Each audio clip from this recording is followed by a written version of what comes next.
নমস্কার বন্ধুরা, আজ আমি বানিয়ে দেখাবো থোড় সেসকি। থোড় সেসকি শরীরের পক্ষে খুবই ভালো, এর মধ্যে আয়রন আছে। এরকম কেটে নিয়েছি কুচি কুচি করে, আর এই এরকম করে আঁশগুলো ছড়িয়ে নিয়েছি। এবারে লবণ হলুদ দিয়ে মেখে নিই। দিয়ে দিলাম হলুদ, একটু লবণ দিয়ে দিলাম, দিয়ে এবার এরকম করে চটকে মেখে নিই।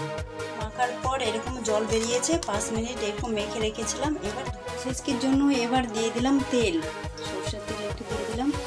ফোড়নে দিয়ে দিলাম কালো সরষে, শুকনো লঙ্কা একটা ফেটে রেখেছিলাম, আর একটা তেজপাতা দিয়ে একটু নেড়ে চেড়ে আমি থোড়গুলো দিয়ে দিব। থোড়গুলো নেড়ে চেড়ে আমি এখন দিয়ে দেবো একটু চিনি, আর একটু দিয়ে দেবো হলুদ, আর খুবই সামান্য দেবো একটু লবণ, কারণ লবণ আমি মাখানোর সময় লবণ দিয়েছিলাম। গ্যাসের ফ্লেমটা কমিয়ে দিয়ে আমি একটু ঢেকে 10 মিনিট রান্না করব। ঢাকনা খুলে আবারও 5 মিনিট এরকম নেড়ে চেড়ে নিব। হয়ে গেছে, এবার নামিয়ে সেসকি আমার রেডি হয়ে গেছে। গরম ভাতের সঙ্গে খুব ভালো লাগে খেতে। আপনারাও বাড়িতে ট্রাই করবেন এবং কেমন হলো কমেন্টে জানাবেন।